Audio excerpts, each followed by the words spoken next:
Look what's just arrived, a new aeroplane, yay! So I'm super chuffed to have this on the show, but I know a lot of you are going to be thinking, Gav, didn't you just get a plane? Yes, I did, and I loved it. And that was my tiny little FMS Cub, which was 79 grams. It's up here, brilliant to fly, and you can crash it as many times as you like, and it's so light it doesn't break.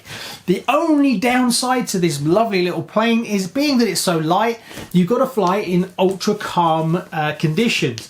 Now, that's probably fine in some parts of the world, but in the UK, especially over the winter, we get a lot of wind anyway.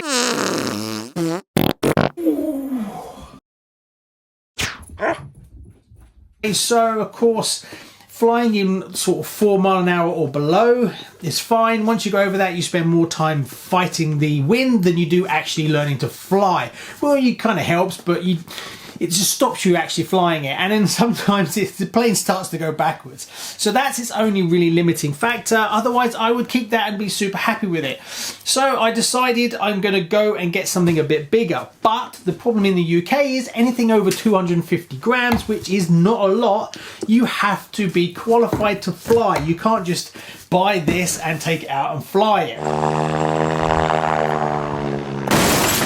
So there's a few things you got to do, but don't let it put you off, because I had no clue what I was doing and I just bumbled through it. You first need to apply for the CAA, which gives you an operator ID number, because now in the UK, all planes over 250 grams, drones and stuff, they have to have an operator ID on it.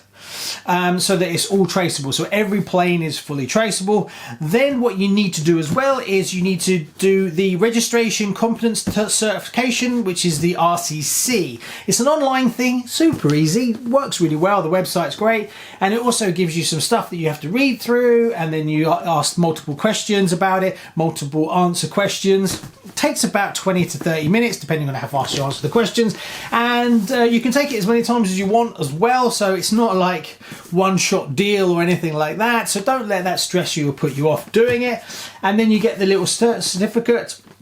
Also, if you're in the UK, it's worth signing up for the BMFA, which is the British Model Flying Association, because you also get insurance in there as well. And if you're going to be flying anything over like a kilo, you don't want to hit someone on the head with a kilo doing 25-30 miles an hour.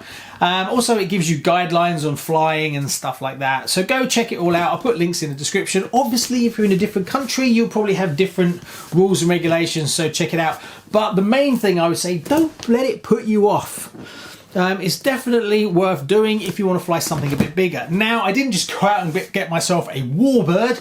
I still wanted to get something that was going to help me learn, but without having so much money in the air that I was going to be worried that I'm just going to crash it, and then when I crash it, suddenly I've lost tons of money. Anyway, that's enough waffle. Let's open it up and take a look. So it's obviously an FMS.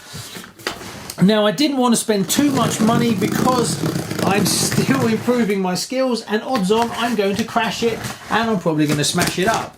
So I still went for a ready to fly. It's not a standalone one yet, or a bind to fly. I wanted everything, because what I'll do is I'll fly this, and I can't really see me needing to go above this until I'm really comfortable with my flying. Now, this is the 1280 millimeter. So it's big. It's much bigger than what I'm used to, and it's the version 2 trainer. Now, version 2 means they did a few bits and pieces versus version 1. It's got a more powerful brushless motor, and this has got a longer flight time. That was another thing with my little tiny one, is the battery only gave you a 4-minute flight time, so you had to have a few batteries and constantly keep changing them, whereas when you're trying to learn to fly, you actually want to spend a good bit of time, and I was just nipping out, coming back, charging it, nipping out. I will get a few more batteries for that because it's so cheap, and that is still fun to fly when it's lovely and calm, but I want to fly more than that, so that's why I've got this.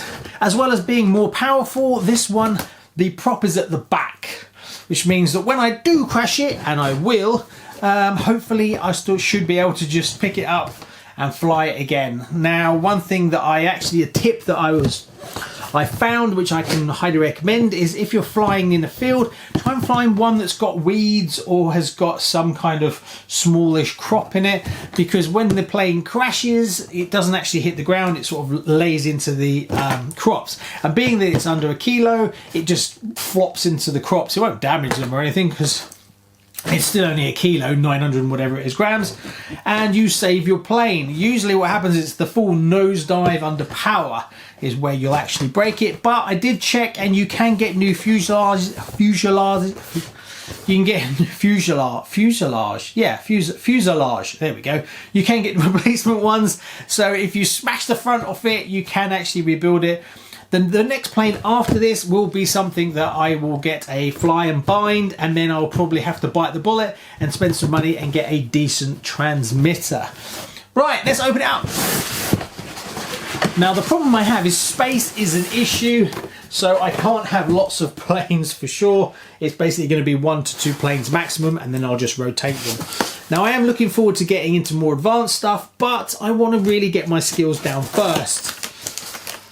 Oh my gosh, one, that is bigger than the whole plane. Look.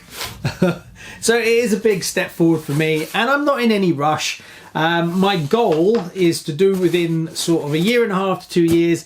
I want to get a Draco. That is my ideal plane that suits me. A Draco is basically a bush plane that actually exists, and Horizon Hobbies, I think it was, they made it. So I want to get one of those, but they are not cheap, and you've got to know what you're doing. So I'll hopefully, when I've got a few quid, I'll pick one up and then just put it aside, and I won't fly it until I am comfortable, because I want to make sure I get one and I don't miss out. So this has everything, even has the little battery. So it's the 1300 milliamp 7.4 volt 20C little tiny Lipo battery. I might have something a bit bigger than that so I can fly as well. Then we even get a Lipo charger. Not that I need it, I've actually got my own one. The transmitter, good enough. I mean, obviously once you step it up a little bit, you can get better quality things, but for now it's good enough, because the weakest link of this plane is me. UK plug. What's this? Building these is super easy. There's almost nothing to them. Oh my god, it's so big.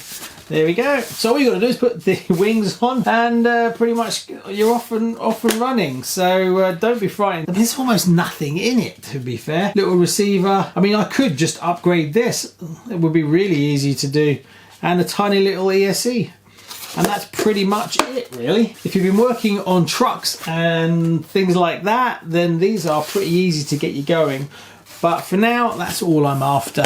Also, I want to show you how the progression I go on my journey. Now, obviously, it doesn't mean that I know better than everyone else, but I'm trying to do it on a sensible route versus just buying something super expensive, which would be cool, and then smashing it into the ground. Right, okay, let's put the box away and then we'll put it together. So there you go. After faffing around for probably about an hour, I've actually got it all ready to go, so I can take it out and fly it. There was a few issues that dragged out the time putting it together, being that there's like 3 pieces you attach. The biggest problem I had was when you put the wings together, to getting them to actually connect into each other so you can put the pins in the top. What I found was at the end of the tabs that cross over with the hole in, they put like a reinforced plastic. But the reinforced plastic was catching on the tabs and wouldn't let me go any further. You've got to like separate them and push them in.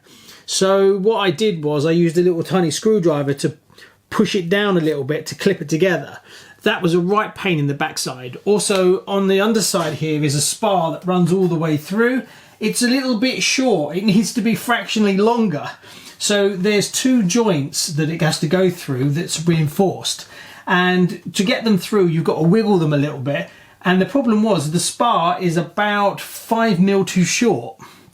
So I could only get it through one and not the other when I'm connecting it together. So that was a bit of a faff, but I used a screwdriver in the end to get that sorted. I've watched a few other videos on this where people have crashed it, and what it tends to do is crack here and on the other side. I'm guessing as you impact the ground, it bows the canopy because the top section is not actually, there's no extra protection here and there's no spar going across.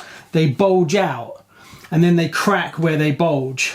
and then this bit folds back on itself. So what I've done is I've actually put a lot of sellotape all around the front of the plane to stop the polystyrene from flexing. Because polystyrene under compression is actually quite strong, but once it, you know, if you just do a straight compression, it's really strong, but when it bows, it goes like it fails. I've also reinforced the back a little bit as well, and I reinforced it underneath. I've put all my numbers on it, so we are ready to go. So I've charged up the battery, so let's take it out and give it a maiden voyage. Fingers crossed.